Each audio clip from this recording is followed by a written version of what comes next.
What's up, Starcraft fans? Today we're doing the tier list for Well Trained on Oblivion Express. Brian, let's hear the mutation. Oblivion Express is the map where we have to destroy trains. They come in from the west, mainly along 2 tracks, and we have to destroy 9 of them to win the game. If we miss more than 1 train on brutal difficulty, we lose the game. Extra enemies drop every 2 minutes starting at 5 minutes. They are also stronger when hybrids are near and when their friends die. So Eveling and Joni are in the call with us today. How are you guys? Good Christmas. Good, thank you. Merry Christmas. Yeah, recovering from Christmas. Merry Christmas to you all. Recovering. Christmas is my recovery period. I don't have to go to work. I don't have to record any videos because I was in my in-laws for the holidays. So I actually had 8 hours of sleep. Can you believe that? That's double my usual number. That's double my usual amount of sleep. I love the holidays. I actually get to rest, you know? It's amazing. That's what it's about. I don't wake up to an alarm clock. I just wake up to me having enough sleep. That's like the best thing ever. Anyway, Eveling, how do we rank the commanders this week? This week is definitely not a free week. It's going to be very dependent upon comp. These mutators, aggressive deployment, Avenger, inspired will, they synergize pretty well with each other. Given the wrong comp, it could be just game over at that point. It's not game over quickly either. It'll kind of build up. At least like with Poopagators, it can be the game over can be decided pretty early. This you might be going into it, and when you get to the last wave, it just might be so crushing with what's coming at you. So commanders who have means of durability, I'll put firepower because you gotta kill things. How about you, Joni? Yeah, I really like mutators like this because they kind of test quite a wide variety of things, and each one tests something sort of slightly different. Sort of Avenger and Inspiration synergize, so they require like high damage, high burst damage in order to actually counter them. I believe I'm right in saying that the combination of both in this instance can lead up to like an armor stack of 6, which makes some unit comps like pretty unviable. So yeah, a really interesting bunch of mutators this week. Okay, let's begin. Abathur, what do we have him? Abathur has quite a decent time this week, I think. When you look at not only his army comp, but the ultimates, etc., he's got good mobility, he's got high damage. There are probably some things that you want to avoid. I would suggest that playing swarm hosts, probably not avoiding putting down effectively siege units inside your own base is something you probably don't want to do because of aggressive deployment. Other than that, initial biomass farming on this map, not the easiest, should still be fairly doable. The reality to it is the mutators don't really start to kick until the trains turn up. So you should have time to either get that first Brutalisk out, or that's more of a sort of player skill issue rather than anything else. But once he's up and running, Abathur's got a decent toolkit, I think. Potentially looking at playing Guardians, do decent damage on the trains, bit more mobile than Swarm Hosts are. But for my money, Abathur's pretty good. I've got him in at A tier. A tier. What do you think, Eveling? Yeah, I have Abathur from S to A. Abathur, one thing I do not agree with, he's not well known for high damage, but he has real good sustain. His best damaging unit would be Ravagers. You can go with that, but not necessary.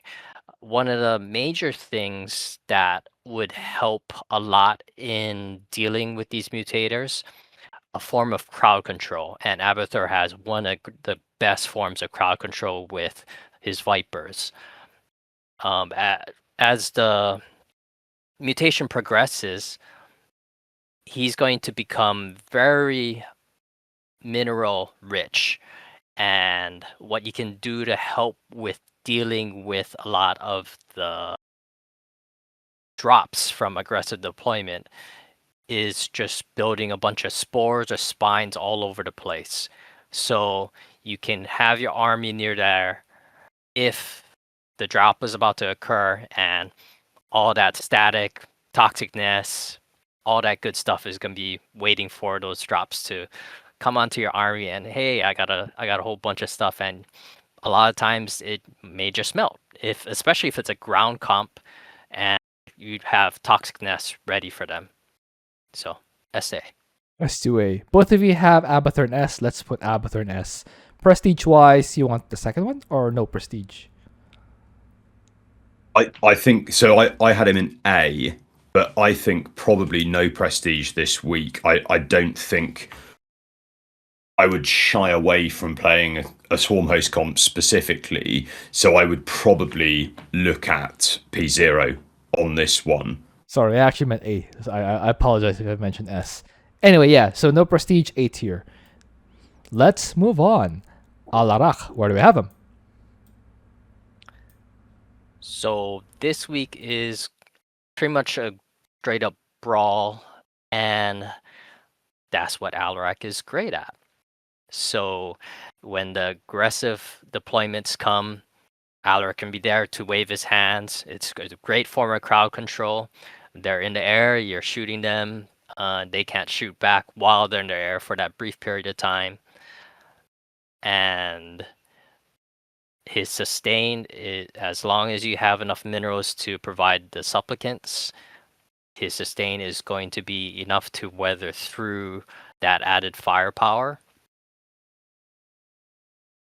If you can manage to get Ascendants out, that would be very potent in dealing with any Avenger units. But the hard part is keeping your Ascendants alive. So if you can do that, that would be great, but unlikely due to aggressive deployment and a high aggro priority of Ascendants. The last time this mutation rode, I was able to get out a few Ascendants, but I had already had the forward plan to have a War Prism out. He has the tools for it, and depending upon comp, it can be pretty straightforward for him. S2A. S2A. What do you think, Joni? I encountered basically exactly the same problems. I think there's something to be said for potentially playing P2 here and really looking at bolstering Alarak himself. The Mothership is obviously a stalwart of his arsenal. However, because of the sort of synergy between Avenger and Inspiration, the Destroyers basically don't really do much damage this week. So I think exactly as Evilling said, you're better off looking at either Ascendants or Wrathwalkers. And then, Alarak's Empower Me, obviously making the sort of entire train-based experience slightly more straightforward. The other thing which is quite useful, and again, going to what Evilling said in terms of getting War Prisms out, overcharging those prisms can be very, very useful against the trains, particularly once you've sort of cleared out the army waves themselves. A to B, I was not convinced that he was quite as straightforward to play as Abathur, but certainly could see him sort of very similarly placed. Okay, so both of you agree with A? Yes. All right. Correct. Yeah. Prestige-wise, you're saying second one? Do you think second one Evilling or third one? I agree with second one. Last time this rode, I had an easier time with P2 because of how often your Empower Me is available. And for Oblivion Express, if you're not actively going after the bonus trains, then you don't have to move that much. Having the extra mobility from Mothership is not necessary if you're just focusing on getting the mission done. Okay, so I guess Alarak goes in A tier and second prestige. All right. I do agree on not chasing the bonus train because every time I play Oblivion Express, I just do my own thing and my ally always sees to it that the bonus is done. I literally don't have to. I don't literally don't even have to think about the bonus. I just know my ally's on it because that's what my allies do. Let's move on. Arcturus, where do we have him? So Arcturus is one of the sort of default commanders for this map. Really, he's incredibly strong on this map. There is a however this week. That aggressive deployment does cause him some problems. I was sort of playing around with this and trying various different things to see how he best sort of worked on this mutator. And I sort of, P3 is obviously very strong. Having stuff which just, blows up is nice. I felt that because aggressive deployment can put units in weird places, and certainly if you roll against an air comp, you can end up getting attacked through a variety of different vectors that you don't necessarily expect to traditionally on this map, because air units will simply circumvent the ramps. So I felt that problem in particular can be quite a big one. If you get mass phoenixes just diving straight for your mineral lines, that is pretty damaging. So I felt that you could get away with playing P3. Potentially, I think there's an argument to be made for playing P2. Arcturus in A tier. A tier. Ooh, what do you think, Eviling? So I have Arcturus from A to B, not S. Usually Oblivion Express is almost a guaranteed S for Arcturus because he can just work from home, but aggressive deployment complicates things. So I definitely agree with Joni's however statement regarding Arcturus. What I disagree with is I play P2 a lot. That's my most played prestige, and I would not suggest P2 for this mutation. All that experience to go to Royal Guards can only come from waves that naturally spawned from the map itself. So not aggressive deployment. Aggressive deployment, yeah, they contribute no experience. Once you get past the mid game, then you can start having your ESO count. You have some troopers on standby to be ready for aggressive deployments and make use of that contaminated strike. That will be very helpful in dealing with Avenger, the inspired will that's being cast on because of the train. So A to B. A to B. Okay, both of you had Arcturus in A. Let's put Arcturus in A. Third prestige? Or Joni, do you think second prestige is still better? No, I'm super happy with the description of P3 and the shortcomings of P2. I completely understand that. For the record, it's 450 is the first aggressive deployment wave, but actually even when playing P2, you're still not going to have mass Pride of Augustgrad out by that point. So no, I think it was probably a nice idea, and if someone's more talented at the game than me, then by all means give it a go. For the record, I certainly didn't manage to solo in that fashion. But no, I think P3, like Eviling described, is a more well-rounded, sort of safe and consistent way of doing it. Yeah. All right. So Arcturus goes in A tier, our third A tier of the game. Let's see if we have 4 in a row. Artanis. Where do we have him? Artanis. So shield overcharge is a huge boon to this. It's going to help you deal with the aggressive deployment drops significantly, and the shield overcharge timing, its recharge timing, it syncs up very well with that. Now, is it going to be enough to deal with the train wave, the inspired will that's all coming your way? Artanis is tanky, but for a certain period of time that shield overcharge is going. And if you're not playing P3, Guardian shell doesn't do much because the things are attacking quickly. It buys your troops maybe a few more seconds to live before that Avenger hybrid or Avenger immortal starts destroying everything. So that's a big problem. Artanis has, as we've stated before on this tier list, he has a problem with damage output, and dealing with Avengers is not easy. So you with P3 you do have your unbound fanatics, but that's going to take whatever SOA energy that you got, and you're gonna have less for shield overcharge. You can't be doing both throughout the whole game. Mutation. DDE? Yes. What do you think, Joni? Yes, very similar thoughts. He just simply does not have a broad enough toolkit to deal with all of the stuff that gets thrown at you on this mutation. His army is comparatively squishy in the sense that you need to get that critical mass up in order to generate really solid sort of burst DPS on this. So whether you're going for Dragoons, Tempests, etc., you need to ensure that those units are staying alive.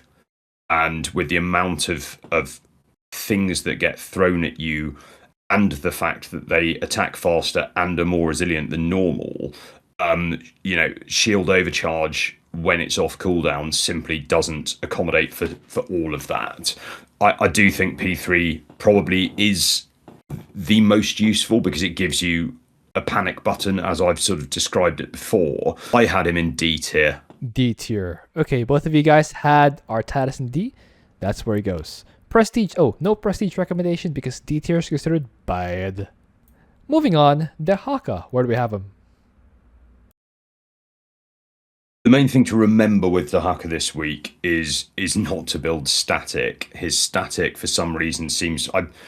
CTG, you probably know more about the mechanics of this than me, but it seems to attract aggressive deployments. Is that still the case? Am I correct in understanding? Think so. Yeah, that was what I thought and what I experienced. So basically, don't build static. You can turn Dehaka into an F tier commander really quickly and have your ally rage quit on you if you build loads of static all around your bases. Having said that, and if you simply don't do that, the rest of the time is really, really quite solid. Personally, I would use P2, sounding like a bit of a broken record on this one, but pack leaders really do ignore most of the resistance they encounter. And given that you are encountering quite a lot of resistance this week, that's pretty handy. He's got decent tools to deal with trains. Similarly to Abathur, I would shy away from using creeper hosts this week. I would do that doubly because, from my perspective, creeper hosts never do quite as much damage to trains as I want them to. So I would potentially look at playing some combination of lurkers, guardians, anything he wants there. Throw in a few mutalisks if you're playing against an air comp. But the reality to it is, I think Dehaka has quite a solid time. I've got him in A tier. A tier. What do you think, Eviling? Yeah, I have Dehaka from S to A. He has, with his pack leaders, with P2, he has things to deal with the train wave, to deal with that enhanced army that's coming at you that has inspired will and Avenger buffs. And if you really need to deal with a nasty Avenger immortal battle cruiser, Tempest, something like that, just eat it. So Yeah, just eat it. Problem solved. Make sure you have a unit that can attack, like a pair of Zerglings, a Ravasaur, something simple to bait out that aggressive deployment so it doesn't go into your mineral line. So otherwise, he has good crowd control.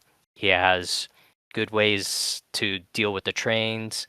Oh, and for crowd control, just to help mitigate inspired will, he has his roar. That does significant amounts of damage reduction that's coming out from that. So make use of that. Okay. So SA again. Okay. So both of you had Dehaka in A. Let's put Dehaka in A. Prestige wise, second tier or second prestige? Yep. Yes. All right. Let's put Dehaka in A tier. Not quite 4 in a row, but hey, 4 is still pretty good. Fenix, where do we have him? Fenix, he's a good brawler, so very similar to Alarak. The problem is aggressive deployment. There's a good possibility that it will target your shell farm. So be mindful of that. You can still play P2 Phoenix with this and still do pretty good. Make sure you make conservators and have them protecting your shell farm. If they do drop on your shell farm, make sure you have your champions nearby ready to deal with it. Or what you can do is, if you're very cognizant of where when the aggressive deployment is coming, have Arbiter Suit ready, and as soon as the aggressive deployment comes, just stasis it all and move your shells away. Pretty much same place as Alarak, A to B. A to B. What do you think, Joni?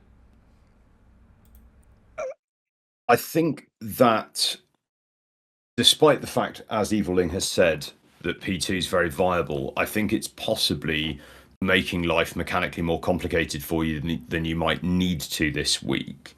For my money, I was looking at P1, and I think the sort of advantage to it is that basically your ability to build a large army, F2A move it around, and then drop Phoenix suits as and when the situation requires it, giving you super, super high burst damage, obviously from the Dragoon suit to use on trains. You can drop the Zealot suit for aggressive deployment, whatever you want to use it for. Say again, sorry. Praetor suit? Yes, sorry, the Praetor suit, that's the one. The birthday suit? But yeah, drop the birthday suit for special occasions. I think P1 gives you a lot of tools and also makes it mechanically quite straightforward. My fear with sort of playing P2 is that one slip up and you risk potentially destroying your entire shell farm. But in general terms, yes, Phoenix is very viable. I didn't think he was quite as good as some of the commanders we've addressed so far. I had Phoenix in B tier. Okay, so both of you are okay with B tier, right? Or did Evilling not go yet? Yep. I think he did go. Yeah.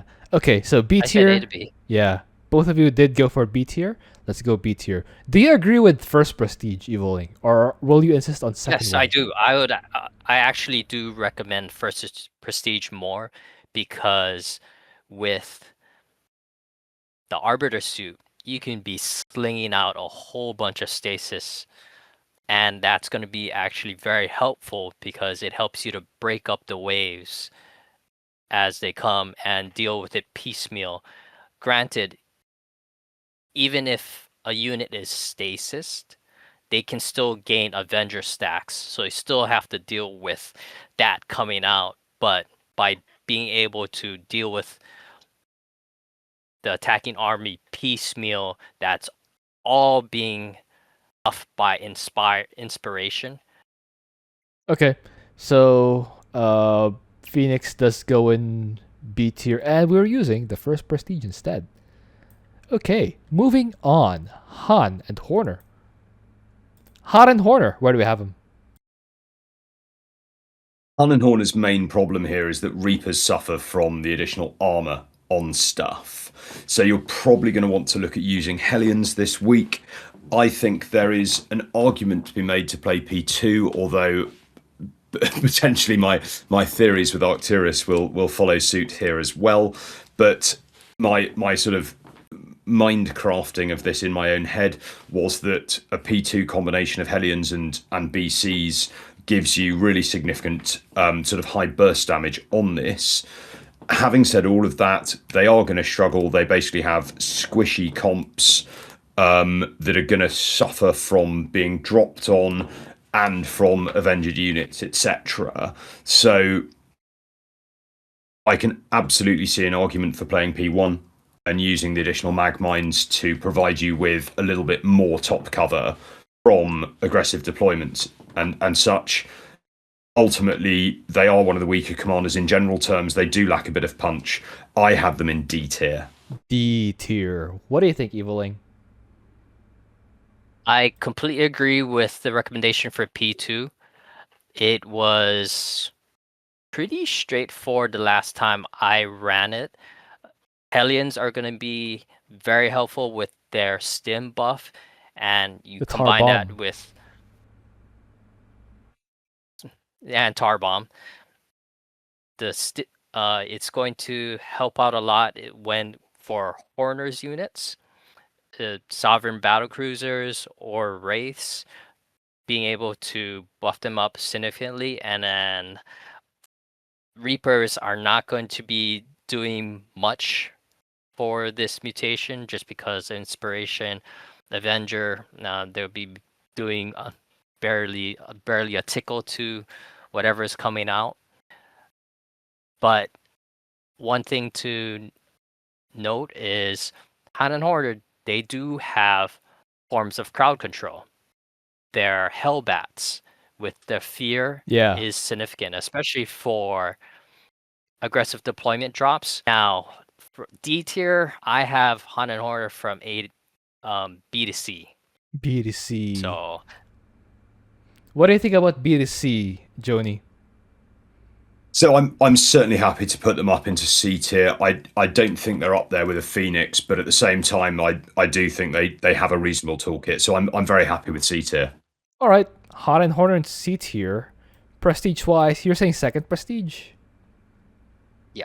All right. Karax, where do we have him? Karax, he has good static defense, Chrono Wave. If you're pairing with P1, can delete trains, can delete Avenger, can delete a whole bunch of things, and I find that Oblivion Express is very conducive for P1 Karax. You just yes. Yeah, very much. All on your main island, set up monoliths, a few cannons to support them so that it has detection, power them with energizers, and when the train wave, save your chrono wave for when the double trains come, and pretty much you can on your own delete both of the trains from the double wave if you have everything set up properly. The main thing is have something ready for the first aggressive deployment.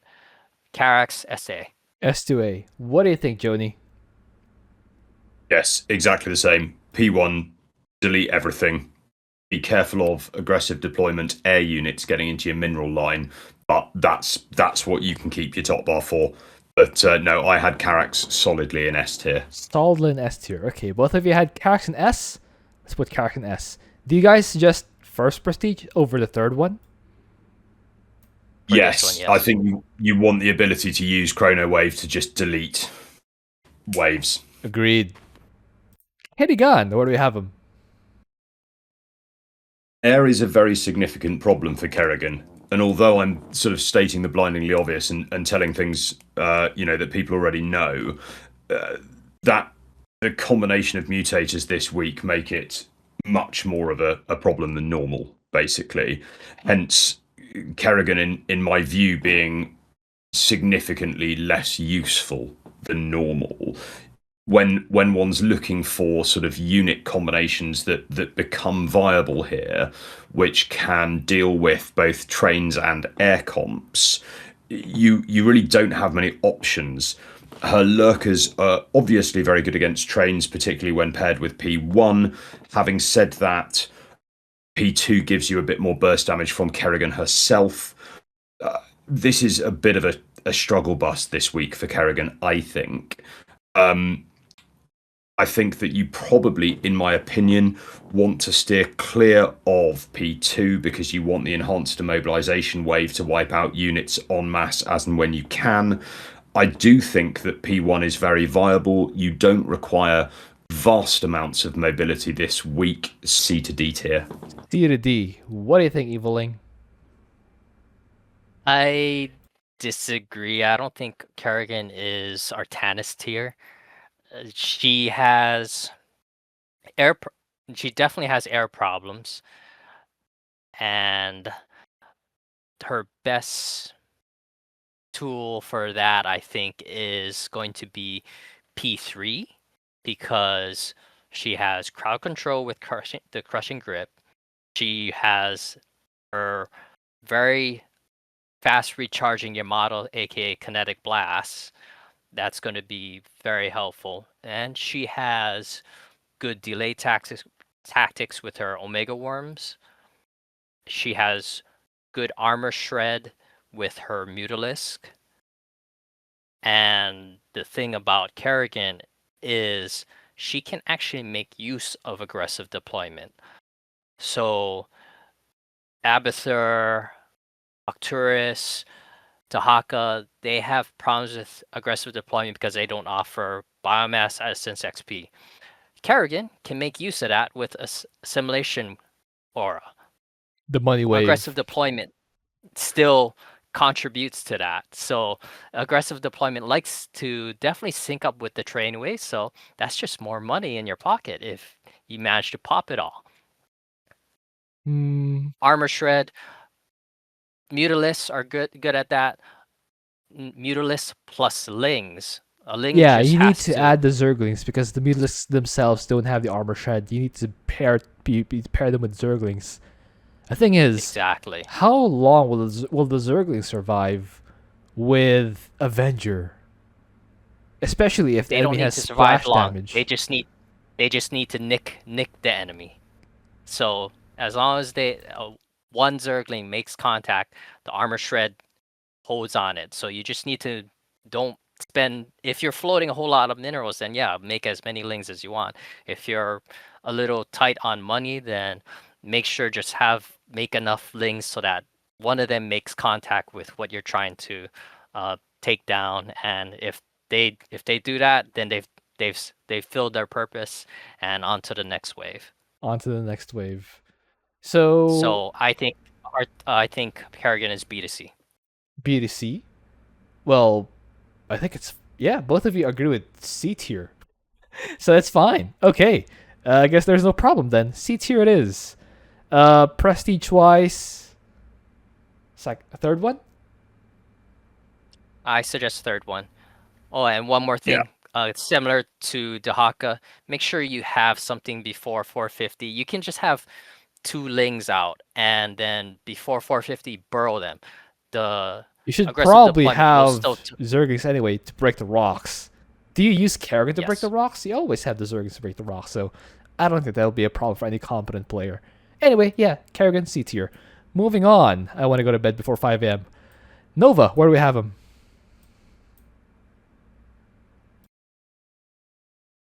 Nova, so she has good defense with her defensive drones. She has good damage output with her liberators, and especially on Oblivion Express, you camp the liberators over your main island, but still targeting the tracks. You just have to be worried about potentially losing an army to a nasty comp of aggressive deployment. Say it's like Devouring Scourge or Explosive Threats. That could definitely ruin your day pretty quickly. Otherwise, if you have a pretty tame comp, a ground comp like Masters of Machines, or that's still a little nasty with all the storms. Maybe like Shadow Disruption, then she'll be okay. A to B? Yes. Okay, what do you think, Joni? Yes.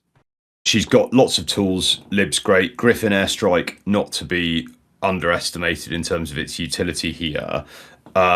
However, mechanically, I just always find Nova to be not quite as mechanically simple to use as some of the other sort of top tier commanders. I think particularly on this mutation, when you're potentially getting attacked from lots of different vectors at similar times, quite difficult. Having said all of that, her libs are amazing. It is effectively the bottom line for Nova. I had her in A tier. Okay. Both of you agree with A tier? Let's put Nova in A tier. Prestige-wise, first one? P1. All right. I think P1, yeah. All right. So I recently learned a strategy for Nova that you get the gas before the workers so that you can get the areas really quickly on this map. So yeah, first prestige, double gas before any worker. So gas at 12, second gas at 12 12 supply before you make your first worker. And then you can take your expansion gas first. And then just speed up your area of production. Moving on, Stetboy, where do we have him?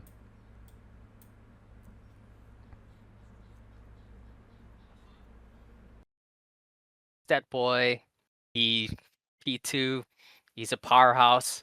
Lings are great, and recycling is great. Statellite overcharge in green zone is great. So he has a lot of tools to deal with this. I think he's S to A. S2A. What do you think, Joni? Yeah, Stetmann P2 basically plays totally normally on this. He's also got an excellent range of late game units that you can sort of tech into as and when you want to. In particular, for my money, Lurkers, Ultras. I thought you were going to say Broodlord Mecha if Battle you Carrier Lords. But yeah, Lurkers are why probably not, better. right?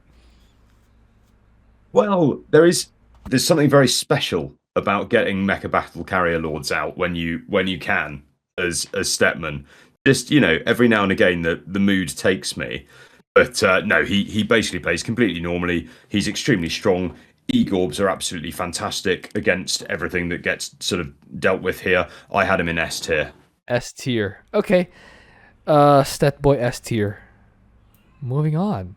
Stukov, where do we have him? Stukov, pleasingly this week, actually has to play, which is always, you know that I always derive enormous pleasure when P3 is not very viable. So P1 is your best bet Reverse this pleasure. week. You're my best friend, Joni. Yeah, I think just anything that's like anti P3 is the way forward. Basically, like actually play the game. Tanks and Diamondbacks, obviously very strong. Tanks are brilliant against trains. They've got brilliant crowd control. Diamondbacks hit really hard as well, though, and I think that they're not to be underestimated on this because they are incredibly mobile. My sort of preference here would be to go for a Diamondback-based comp tanks, not completely hassle-free and not without the danger of being Overrun. stumped to a certain extent by dropping on tanks in B tier. B tier. Plus, Diamondbacks were the original anti-train net back in Wings of Liberty. So it makes sense. What do you think, Evil Ling? As much as I hate to say it, P3 can be used here because with all the trickles that are coming out, it helps distract the aggressive deployment, and the aggressive deployment will go after the trickles, so that keeps them out of your base. But you do definitely have to build Stukov's mech to supplement the damage in order to deal with the waves, in order to deal with the train. It's going to be a little of a slog due to P3 Stukov's ramp up. Now, P1 Stukov's ramp up is definitely a lot better. So, with all that Joni mentioned, with using Diamondbacks, if you have an air comp, Diamondbacks kind of deal with the air comp. With a heavy air comp is A to B. A to B. Okay. Both of you had Stukov in B tier. Let's put Stukov in B tier. Prestige-wise, first one. Moving on, Swann. Where do we have him? Swann, hard ramp up time, but P2, similar to Karax, you just load the island with a bunch of blaster billies. If air comp, you have your spinning dizzies. Main thing is be ready for that aggressive deployment. You could be building all the stack defense, but if you don't have any attacking units out, they're going to go for your mineral line, and that's going to cause you an early game problem. Swann, for this week, he is, I don't know about Karax level. I would say A to B. A to B. What do you think, Joni? Yes, I had noted Swann as weaker Karax, and basically should be treated as such. I think P2 is probably the best option, although I also think P0 is very viable. His top bars are really strong. Concentrated beam works incredibly well on this map, and obviously pulse cannon is a nuke, so brilliant. You're likely going to want a combination, exactly as Evilling has said, of static. I think getting a load of wraiths out is also a really good option. They do hit very, very hard indeed. Very hard. I think Swann is pretty good this week. I had him in A tier. A tier. Let's put, yeah, both of you said A tier. Let's put Swann in A tier. Oh my, Donnie doing the thing. Prestige wise, second one. Yeah, I think probably 2's best. I think 0's viable though. All right, let's put Swann in A tier. First prestige, or rather second prestige. Oh my, Donnie, it's for the record. It's 2:14 a.m. My brain has stopped functioning since the Raynor portion. This is the point at which you've broken. Raynor broke me. Just figuring out that we were still nerfing Raynor, even though he's like one of the weakest commanders, completely broke my brain. There's broken. It's like there's no brain here. It's just anger and disappointment and a little bit of sleepiness and a little bit of Donnie Vermillion. That's all there is up here. Anyway, moving on. Tychus, where do we have him? Well, let's get you to bed, CTG. Tychus P2 plays completely normally, S tier. How about you, Evilling? Yep. All right, S tier. Yep, S tier. Second prestige. Moving on. Vorazun, where do we have him? Vorazun. So she has air problems, of course, but Dark Archon. So if you have Avenger carrier, Avenger battlecruiser harassing you, oh, now it's mine and it's no longer Avenger. Done. Letter. Her time stop is a huge boon because one, it can make the train escort waves forget what they're doing and just stay at base, and then the train just comes and it's like, oh, okay, just train. If not, she has the tools. I think A to B. A to B. What do you think, Joni? I think that Vorazun's biggest weakness has not been factored in, which is air units. I totally agree. If air units weren't a thing, wasn't that the very first I think thing they were mentioned? No, I think they were mentioned, but possibly not dwelt on enough, in my view. I sort of my notes basically reference if it wasn't for air units, she would easily be S tier. However, there are air units, and I think these can present quite significant problems in terms of generating enough DPS to take out trains, Avenger units, etc. Basically, it is very difficult for her to deal with an air comp and this mutation at the same time. I had her B to C tier, with a preference for C tier, if I'm being really honest. Well, it does not matter to me because both of you are okay with B tier, so that's where she goes. Prestige-wise, she has one prestige, and that's what we'll use. The third one. Moving on, Zagara, and I like this one because it's for sure going to get mentioned. What do we have her? Yes, so first things first with Zagara this week. P1, if you are looking to carry, which is sort of the spirit of this list, P1 will run out of steam. It is simply you are required to do too much damage and your units will die too fast. So P1 I didn't consider to be particularly viable this week in the spirit of the tier list. Beyond that, she still struggles. I think like P2 aberrations do a lot of damage. P3 Zagara does a lot of damage, and has useful tools like roach drops, etc. Having Stop said blue that, balling she me. Say it doesn't- already. Say again. Say it already. Say the bio launchers. Right, fine. Bio launches are your friend. They will do damage to trains. They will take out waves. They absolutely are your friend on this. However, they do not compensate, in my opinion, for the sort of other general weaknesses that Zagara has on this. I had her C to D tier. C to D. What do you think, Eviling? So one thing that I found was key for Zagara dealing with this mutation. I'm a very big P2 advocate, but I tried P1 on this last time it rode, and kind of taking what I usually do with P2 to deal with Avenger is the Corruptor's corruption ability. That piled onto the Swarmling's armor shred. If you have something that's Avenger, you corrupt it, and then you have the Zergling armor shred, that thing goes down quick. I first did it with P2, got it done pretty easily with Zagara. Then with P1, I struggled. Then I applied the Corruptor's corruption ability to the Avengers and to the train, and that made it go a lot more smoother. And the Corruptors their health regen is just ludicrous.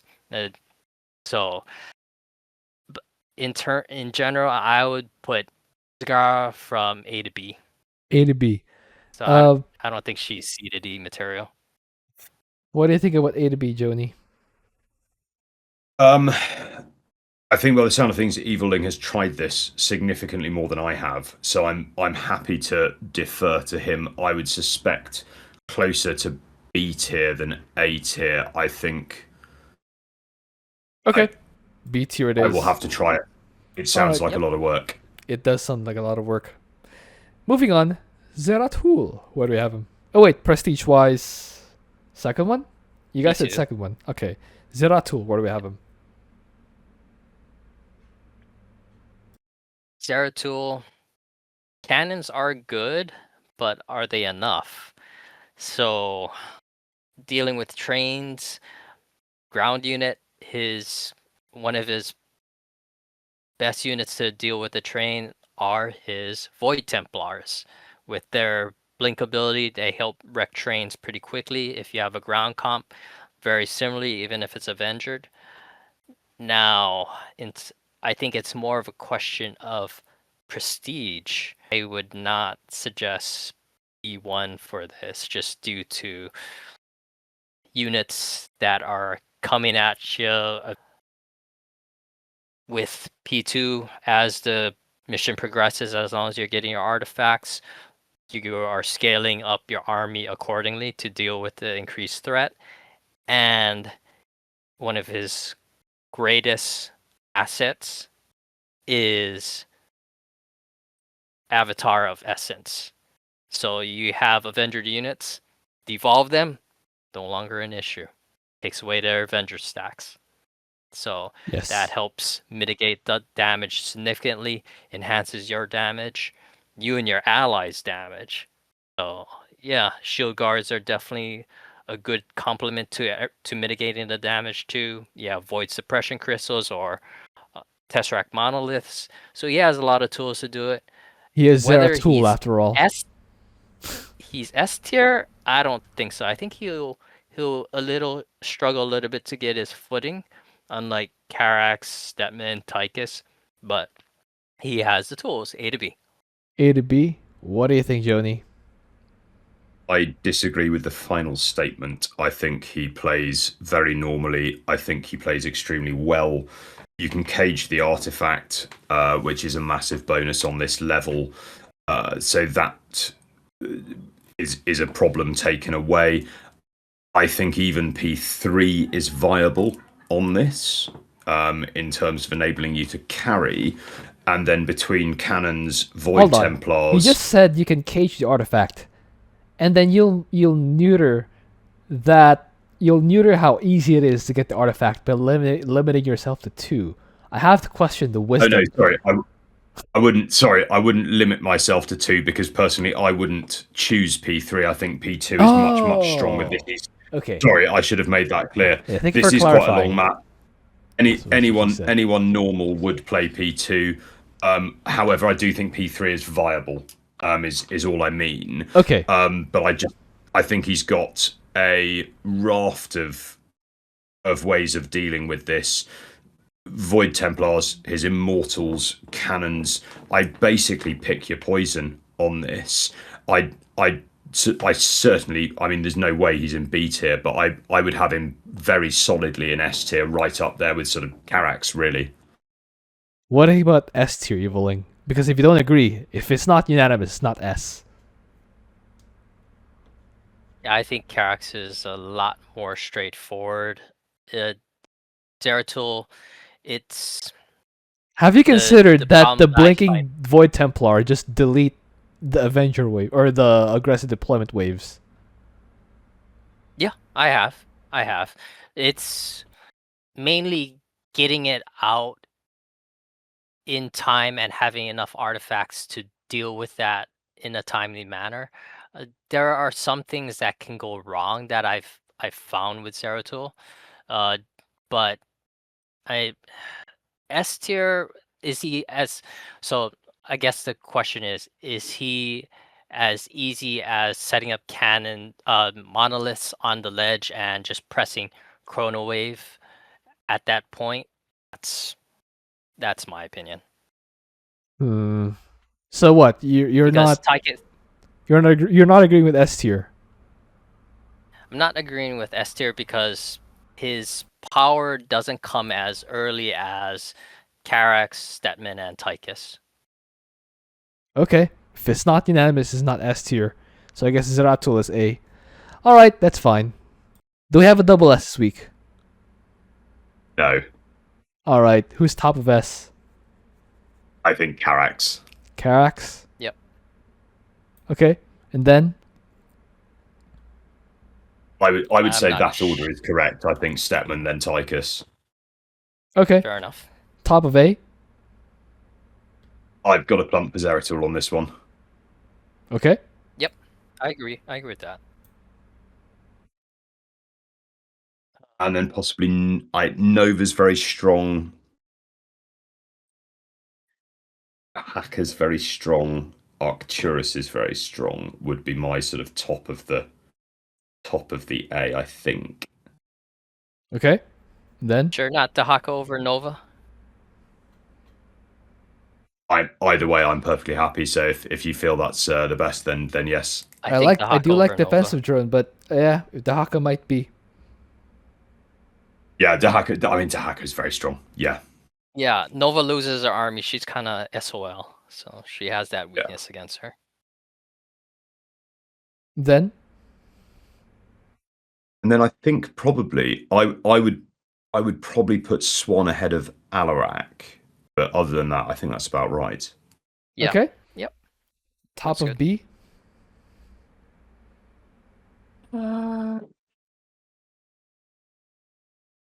Stukov is the most straightforward, I think. Yeah, that seems fair to me. And then I would probably go for that order for the remaining of them, actually, yes. Okay. Yep. And then C tier? I'd probably Kerrigan over Han and Horner. Okay. That's fine. Okay. There are no more things that we have to edit here. I think. Yeah, this looks correct. Everyone has been put in their correct place. You're not gonna leave your comment on Raynor? Oh no, you guys aren't watching the screen right now, but you should watch the okay. video when it's out. Guys, Yeah. guys, hope you enjoyed that. Thank you for watching. If you have an idea for what else you do, please leave it in a comment. I will see you guys next time.